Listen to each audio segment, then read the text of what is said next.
இப்போ பாருங்கள், மாடி தோட்டத்தில் வந்து முல்லைப்பூ வந்து எப்படி கொத்து கொத்தாக வந்திருக்குன்னு சொல்லிட்டு. முல்லைப்பூ வந்து நல்லா இந்த வெயில் காலத்தில் வந்து நல்லா பூக்கும். நம்ம எந்த இதுவுமே செய்ய தேவையில்ல. பாருங்கள், நல்லா வெயில் அடிக்கிற இடத்துல வந்து முல்லைப்பூ, மல்லிகைப்பூ செடியெல்லாம் வச்சிட்டோம்னாக்கா நமக்கு வந்து நல்லா வந்து பூக்கள் கொத்து கொத்தாக வருங்க. பாருங்கள், எலுமிச்சை மரம் காமிச்சேன் பார்த்தீங்களா? இங்கே ஒரு மரம் இருக்குது. இதில் எவ்வளோ பிஞ்சு இருக்குதுன்னு சொல்லிட்டு ஃபுல்லாக இருக்குது. எந்த ஒரு உரமே நான் கொடுக்கவே இல்லைங்க. 4 வருஷம் ஆனாலே அதுவே பூக்கள் பிஞ்சு வச்சிரும் போல் இருக்குது. சரி வாங்க, நம்ம இப்போ முல்லைப்பூ செடி பார்ப்போம். முல்லைப்பூ செடியிலேருந்து தாவியாச்சு இங்கே. இதில் வந்து நம்ம வெயில் படுற இடத்துல நல்லா வச்சிட்டாலே போதும். இப்போ வந்து நிறைய அடர்த்தியாக செடி வரணுன்னா பாருங்கள், இந்த முல்லைப்பூ வந்து கொடி முல்லை இருக்குது பார்த்தீங்களா?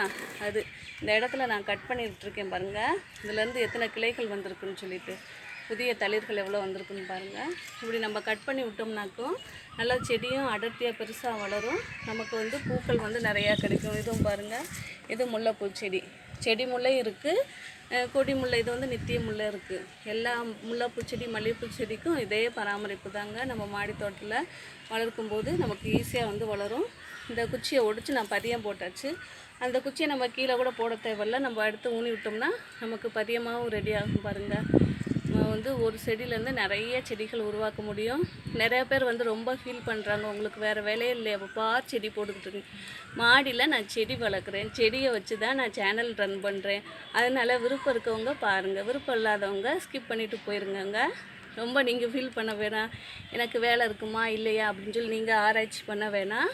அதனால் பாருங்கள், இதான் எனக்கு வேலை. இதை வச்சு நான் நர்சரியே உருவாக்கியிருக்கேன் பாருங்கள்.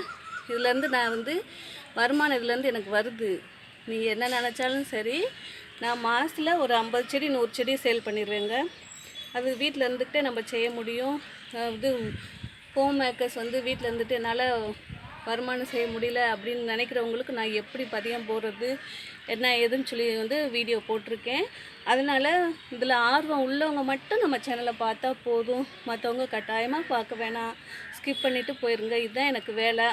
மாடி தோட்டத்தில் நான் எல்லா வேலையும் வீட்டு வேலையை முடிச்சுட்டு இது எக்ஸ்ட்ரா இருக்க டைமில் தான் நான் இந்த வேலை செய்கிறேன் பாருங்கள். அதனால ஏன் டைமை குறித்து நீங்கள் வந்து ஒரு சிலர் கவலைப்படுறாங்க, அதெல்லாம் வேணாம். இதில் வந்து நல்லா ஏர்ன் பண்ணலாங்க. நீங்களே ட்ரை பண்ணி பாருங்கள். ஒரு செடியை வாங்கி வைங்க, நான் சொன்ன மெத்தடில் வந்து ஃபாலோ பண்ணுங்கள். உங்களுக்கு வந்து நிறைய செடிகள் உற்பத்தி செய்ய முடியும், அதை சேல் பண்ண முடியும். பூச்செடி வந்து எப்பயுமே சேல் ஆகுங்க. ட்ரை பண்ணி பாருங்கள். தேங்க்யூங்க.